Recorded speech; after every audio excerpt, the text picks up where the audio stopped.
Hivi ulishawahi kujiuliza ni mji gani ambao upo juu zaidi duniani? Kama ulishawahi kujiuliza swali hili, basi utapata majibu yake katika video hii. Mji huo unaitwa La Rinconada. Mji huu upo juu sana na ni moja kati ya miji midogo zaidi, lakini yenye idadi kubwa sana ya watu. Na watu hao wanaoishi katika mji huo wanapitia mambo mengi sana ya kutisha. Lakini jambo la kushangaza ni kuwa kila siku watu wengi sana wanaingia katika mji huo ili kujaribu bahati zao. Na inadaiwa kuwa watu wengi sana ambao wanaenda katika mji huo huishia kupoteza maisha yao. Je, ni nini ambacho kinaendelea katika mji huo?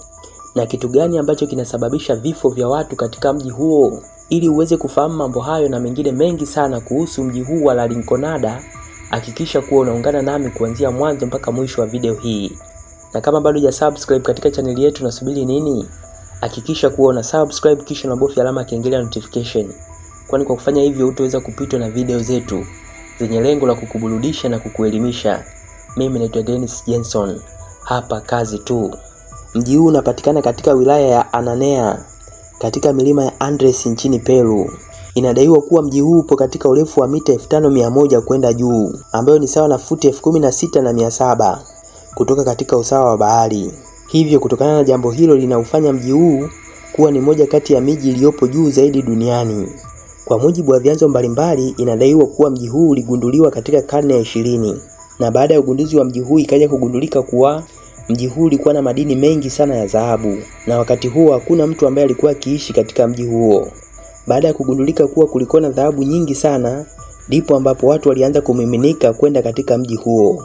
Inadaiwa kuwa La Rinconada ilianza kama makazi madogo ya wachimba madini mwishoni mwa karne ya 20. Baada ya muda ukawa mji, huku mamia ya watu wakimiminika kila siku katika eneo hilo ili kujaribu bahati zao. Mpaka hivi sasa inadaiwa kuwa La Rinconada ina zaidi ya watu 75,000 ambao wanaishi katika eneo hilo. Kama unavyoona mji huu upo juu sana. Je, hali ya hewa na mazingira ya mji wa La Rinconada yapoje? Kwa mujibu wa ripoti mbalimbali, inadaiwa kuwa mji huo una kiwango kidogo sana cha oxygen ambacho kinakadiriwa kuwa ni chini ya 50%. Hivyo kutokana na jambo hilo linasababisha nyumba nyingi sana za wageni ambazo zinapatikana katika mji huo kuwa na mifumo maalum ya hewa safi ambayo imeunganishwa katika mitungi ya gesi. Hivyo kutokana na jambo hili linafanya gharama za maisha katika mji huu kuwa juu sana. Pia mji huu una nyumba nyingi ambazo zimeshonana katika milima na miteremko mikali. Pia jambo lingine la kushangaza ni kuwa mji huu una baridi kali sana. Hivyo watu wengi wanaoishi katika mji huo wa La Rinconada muda mwingi sana wanakuwa wamevaa makoti makubwa ili kujikinga na baridi. Kwa upande wa mazingira, mji huu una mazingira machafu sana, na inadaiwa kuwa kinyesi cha binadamu kinatiririka katika mitaa ya mji huo. Hivyo kutokana na jambo hilo watu wengi sana hufariki kila siku kutokana na magonjwa yatokanayo na uchafu wa mazingira.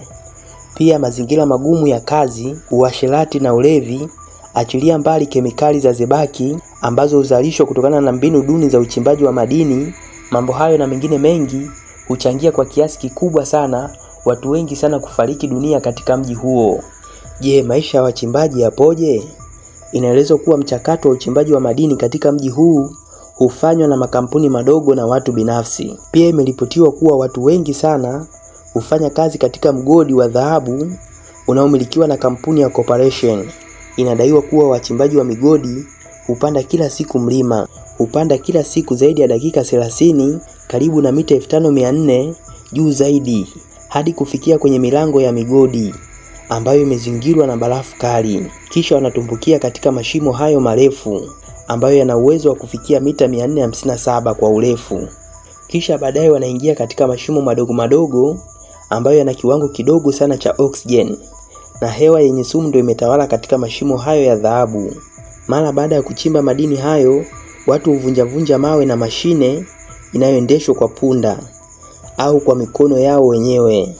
Maji yanayochuruzika kutoka kwenye barafu iliyochanganywa na zebaki husaidia kukamata dhahabu katika udongo na mawe ambayo yamevunjwa.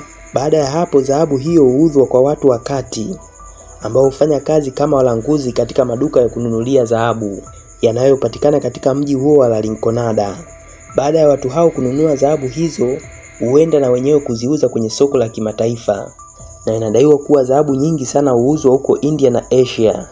Moja ya swali ambalo tunajiuliza, je, Watu hawa ambao wanapanda milima na wanatumia zaidi ya dakika 30 kila siku ili kwenda kuchimba dhahabu wanalipwa shilingi ngapi? Jambo la kusikitisha na kuhuzunisha ni kuwa watu wanaofanya kazi ya kuchimba dhahabu hawalipwi hata shilingi 100 mbovu, bali hufanya kazi kwa siku 30 bure kabisa bila kulipwa hata shilingi 100.